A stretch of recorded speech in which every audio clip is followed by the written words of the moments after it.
Shabbat Shalom. So I recently learned that there is a rather special tradition brought down from the Hasidic master, Rabbi Yitzchak of Berdichev, also known as the Kedushat Halevi.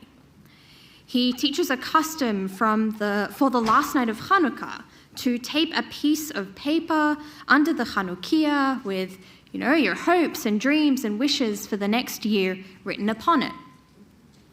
Then, when we take our Chanukiot off the shelf for the next year, we can read the note that we wrote and then reflect on whether our prayers were answered.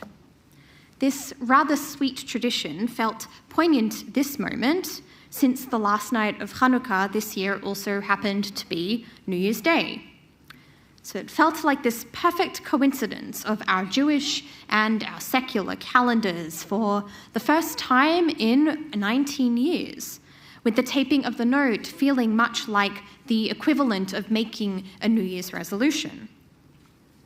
Basking in the glow of the Hanukkah candles and with the fresh promise of restarting the Gregorian calendar on our minds, we are keenly aware of both the turning of time and its tension and, as Rabbi K gave a small spoiler alert, the human needs that it arises in us. Since ancient days, we as Jews have felt compelled to keep time, and I'll give some examples. One of the ways that we have done this was not by the Hanukkah candles' flames, but by torches lit on hilltops. The Mishnah describes the way in which to announce the new Hebrew month, and it was Kislev Tevet this past week. There would be messengers sent into the hills of Jerusalem to light lamps which would be seen across the city and the surrounding villages. And the flames were then, spread throughout the country from the torches on the hills. It was a most important task and crucial to witness properly because if time was not accounted for precisely, we need to consider the flow-on effects. Imagine, for example, Shabbat being celebrated on, for all intents and purposes, a Wednesday, or Torah being read on a Tuesday, Pesach Seders being held in Elul just before Rosh Hashanah, and so on. Perhaps more importantly to consider, or just as importantly for the rabbis, was the corresponding performance of mitzvot. If time wasn't calculated correctly, then the mitzvot we associate with time-bound tasks become null and void, such as the wearing of tefillin, which is forbidden on Shabbat and Yom Tov. So logically, you need to know, and the rabbis had this deep need to know, when Shabbat and Yom Tov were to occur in the first place, so that you or they could wear tefillin at the right time, and by extension avoid wearing them at the wrong time. To not perform a mitzvah properly would have had a huge psychological impact for our sages. They would have felt they had committed a serious transgression, questioned their merit for studying in the presence of their fellow scholars, and been concerned for the status of their relationship with God and their place in the world to come. This innate need would not have been fulfilled. Time is therefore complicated. As Jews, we've always been aware that its rhythm dictates not just how long our days are, but the statement we make with them, how we live, what we believe in, what hopes we have for future days. It becomes even more complicated when, much like today, in which we live by both the Jewish and the secular calendar, we've also had to navigate multiple calendars, these multiple statements of identity. So this is the second example of our need to count time. So again, in our Mishnah, we are taught that there are, in fact, 4 Jewish New Years, each with a different purpose. We're taught that on the 1st of Nisan is the new year for the king, counting the reign of a sovereign, and for festivals, with Pesach in the middle of Nisan being considered the first of the festivals, traditionally. On the 1st of Elul is the new year for animal tithings, counting how old your animals are so that you could sacrifice them. However, Rabbi Eliza and Rabbi Shimon say the new year for animal tithes is on the 1st of Tishrei. The 1st of Tishrei is also the new year for counting the calendar year, i.e. Rosh Hashanah. And on the 1st of Shabbat is the new year for the tree. This ruling is in accordance with the statement of Beit Shammai. But Beit Hillel say the new year for the trees is on the 15th of Shvat, i.e. Tu Bishvat, the letters for Tet and Vav, making the number 15, the 15th of the Hebrew month of Shvat, and we'll celebrate that in just over a month together. But if your head is spinning, don't worry. You're not the only one confused. The rabbis were confused enough, and the text is confusing. So not only do we hear that there are multiple stops and starts and different places to begin and end, counting various aspects of the calendars, but even within that, we see that there was debate over how it should be structured.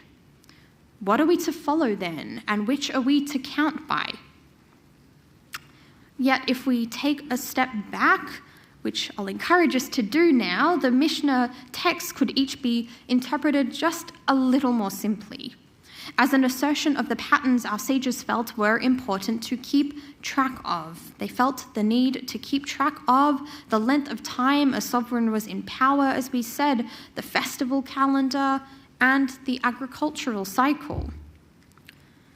So with that, I want to take an alternative lens on the calendar and our Jewish time and look at this human need that it expresses of this nature that we have to be intrinsically cyclical and the need to follow patterns.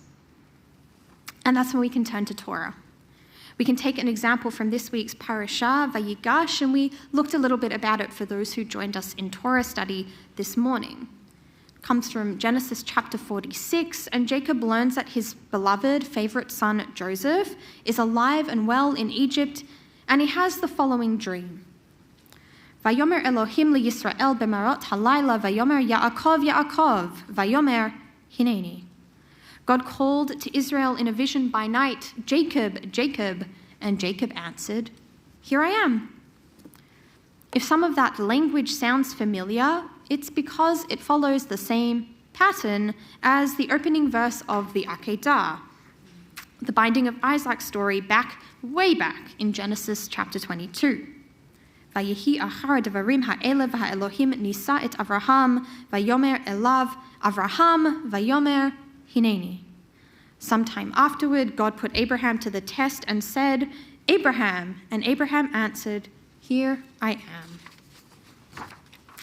So between the lines of Torah, then, we have seen the cycle continue, the calendar roll, and the pattern continue.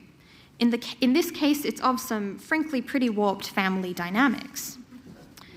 Yes, God calls to both Abraham and Jacob, giving them each instructions connected to their favorite sons. Yes, they both respond with Hineni, here I am. And yet we may also glean insight into how patterns can break too. Abraham's called upon very early in the morning, and for Jacob it is in the middle of the night, although some of our Torah study students might disagree after our discussion earlier. Abraham will ascend and descend Mount Moriah with his son Isaac, but afterwards we'll never see him again. Jacob will see his beloved Joseph once more, reconciling with him and fulfilling his dying wish. The calendar, then, is obviously a testament to the very literal passage of time, the passing of days and weeks, months, years, and so on, but also from one generation to the next. It's equally a testament to the passage of time in the sense of our own maturity. It's a way that we are able to see how we have grown and evolved, and even if we get caught in similar patterns, teaches us how we can see these situations differently and deal with the mistakes in different ways and hopefully reach more positive outcomes. Put differently, we feel the need to keep calendars, not just for practical, but human, emotional reasons too. They help us measure time, to be sure, but they also allow us to measure how we are using time and enable us to ask ourselves the good questions that we can ask as we begin this new secular year, but with a little Jewish wisdom to back it up in our hearts and minds. Those questions might be, what hopes and dreams are we writing for ourselves? What are we praying for? What cycles are we keeping track of, and which patterns are we hoping to break? As we conclude with all Jewish occasions, there is, of course, a blessing, a bracha, which expresses these sentiments, the Birkat Hashanim, the blessing of the years, or blessing for the years. Found in our Amidah, although it is no longer the last night of Hanukkah, maybe it is an invitation for it to still be taped under our Chanukiot, to be found when the next year begins. Berech Eloheinu, Aberech Aleinu Adonai Eloheinu et hashana hazot ve'et kol minei tvuata letova, v'ten bracha al pnei ha'adama, v'sabenu mituvecha, uvarech shnatenu kashanim hatovot, baruchat Adonai mevarech hashanim.